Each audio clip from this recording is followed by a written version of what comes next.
Hi everyone.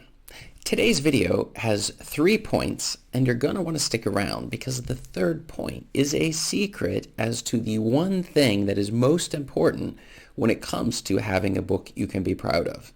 So let's get into it. The video I'm creating today for you is have a self-published book you can be proud of. And this is a topic that many writers are very interested in because our goal, after all, is not to come out with a book we're going to be ashamed of or people are going to laugh at, but something that we can actually stand behind, something for which we can say, I wrote that book right there. That's the one that I wrote. I'm very proud of it.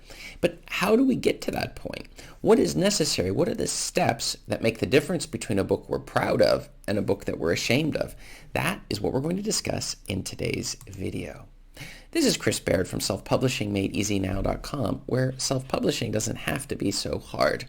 Hit the subscribe button if you'd like for me to make more videos like this so we can beat the Google algorithm on our race to 1,000 subscribers. And check out below my absolutely free self-publishing secrets checklist to make sure that you are not skipping any of the steps necessary to win at not just self-publishing your book, but also in getting it to sell. So let's get into it. From my own story, when I had my very first book, I wasn't sure how the end result was going to be. It was my very first book, after all, and I hadn't done this whole self-publishing thing before. I hadn't done any publishing for that matter, so it was my very first experience, and I was very concerned with what would be the outcome of the first book. Well, I ordered the cover. I was following some of the strategies I heard you should pay to get a premium cover or design or something, and then after that you pay somebody on Fiverr to put it together and be able to put it together with the graphical, they have some sort of a program that they would put it into, like a Photoshop type of thing, and then put the text on it.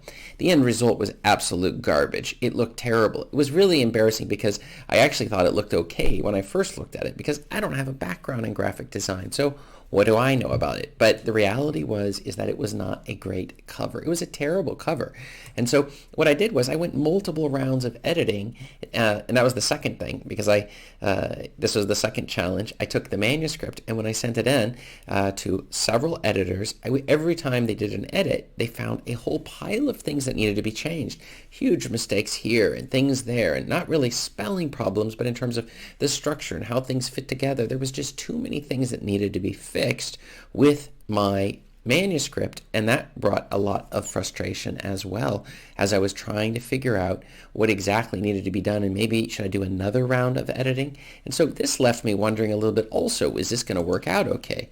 Well, the thing is, I finally did end up ordering a high quality cover, and I called it quits on the editing at a certain point. I understood that I could continue this editing process, but only at the cost of, in terms of time and additional money, and I didn't seem clear to me at the time that I was going to even get a return on my investment. And so I wanted to get the book onto the market. So I did get my high quality cover. I did it through Upwork, and I paid about $100 for the cover. And the thing is, when I ordered the paperback version of the book and I held the book in my hands, I realized that I actually had achieved my goal, which is kind of funny since my very first book was Achieve Your Goals Now with Power Lists. And my goal was to get a book on the market, and there I was with a book I could hold in my hands. I could flip through the pages. I was actually surprised at the quality of the print on demand that Amazon, or at that time it was CreateSpace, was able to produce from the work that I had done for this particular book. And I was like, wow, this whole self-publishing thing is a really good deal. You actually can take your ideas, you can get them into print, you can format it all together, you can order the covers, and the end result looks like something you could find in a bookstore. Not very far off from that. I had previously thought this whole self-publishing, or if you want to go vanity publishing, you're just going to end up with some piece of garbage that you're not going to really want to put your name on. That was a mistake on my part. I did not understand that you in fact can come up with high quality writings that people are going to want to read if you market it correctly and you've done the right editing and making sure that things look okay.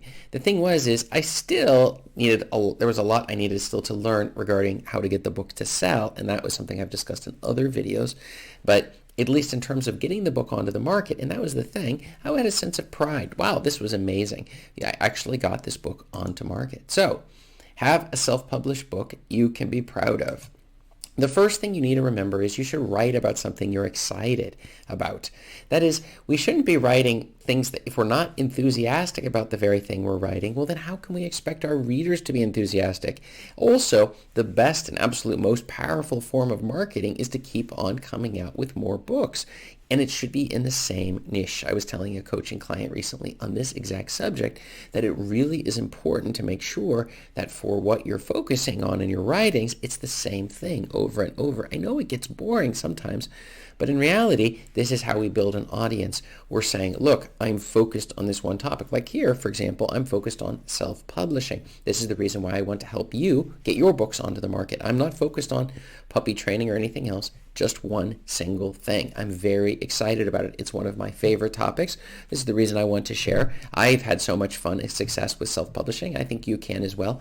And so by working together, we're able to come to all sorts of learning and growing in the process, and it makes us better people. And after all, as hobbies go, it's a fantastic one, and it can turn into an entire full-time business for you as well. So it just depends upon how much time you want to put into it. But you should definitely choose a topic or a story that you yourself are excited about. How are you going to be proud of this book if you're not even excited about what you're writing on? So make sure that you do that. Even if you think you found a profitable niche or keyword, you simply should not do it. You can pay a ghostwriting, but that's a different subject. That's not talking about a book you've personally written that you're proud of. Number 2, get a high quality cover and pay for editing.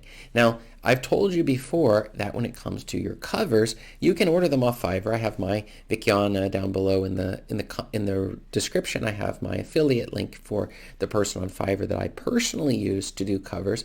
But I've also paid on Upwork other people for even higher end covers, and I heard like 99 Designs is a popular one as well, where people are able to compete in order to do it. If you want to pay about $100 for a specific cover for your book.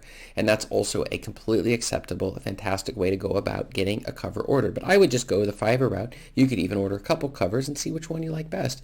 But the cover is so important, and it needs to be something you're proud of. So if you don't like the cover, you think something looks wrong, then ask your designer to go back and change the cover to something that you would be proud of, okay? So that's another key aspect that we're definitely going to want to keep track of when we're first getting started with self-publishing, and we want a book that we're going to be proud of. And then you want to pay for the editing to be done on that. You can find someone on Fiverr or Upwork to do the editing. You're going to want somebody native English or whatever language your book is in who has a background in editing. And we've had this discussion before in the comments here as well, which is some people think you need like a professional editor you're paying thousands of dollars to. And there's other ways you can get high school teachers who have been editing papers and things like that. Those people are available on Fiverr if that's what you're interested in. They're going to find simple mistakes that you've made within your writing or certain things that you've written down maybe could be better. And you can find other people who are much more advanced on Upwork as well who will charge you a lot more money, but you'll get a better service. It's up to you to decide. But the thing is that it's not one size fits all. You need to figure out what works for you in order to get the book out that you're going to be proud of. And that's really something that's very important. And if it's not a book you're proud of, how do you expect to sell this to anybody else? And I think that's something that we really should focus on. But the secret answer of the day, and our third point that we want to hit today, is that you are going to mess things up. So I know we want to be proud about the book, but you're going to be making a lot of mistakes on your very first book. You just need to learn from the mistakes and continue to move on. You can fix parts of the book. You can fix the cover, the title, maybe not the paperback title, since the ISBN has that frozen. But in terms of the Kindle version and some of the others, you can change a lot of things about the book around. You can add additional sections. You can take away things that are irrelevant. You can fix grammar mistakes if people are complaining about stuff like that in the reviews you're getting, which is another reason you want to get this book onto the market so that people can give you feedback on what you're doing. Like, we really love this part, but we found this part confusing. Something like that, for example. This can really help you as a writer, as an author, to find the mistakes and the things that you need to fix so that you can be not just proud of your book, but proud and know that other people are really getting value out of what you've produced. And when we get into this loop, books you're proud of, your readers are excited to read them, and we keep on putting out new books, this is a winning combination for you and your readers. I can't tell you how excited I am when I think it was a Hail Mary, the latest Andy Weir book came out onto the market. So I was like, wow, this is going to be great. This is a win-win for everybody. He gets paid and I get an amazing story. So it's just something you really should consider when you're getting into self-publishing, is that you want to put something out that you're proud of. That's the key to winning this game here. The thing, I have a question for you today is, have you written a book that you're proud of? If you have, I want to know Write yes below in the comments if you have, and write no if you haven't, because I need to know where you're coming from so I can best help you. And check up above me here for more video answers to your self-publishing questions. Thanks.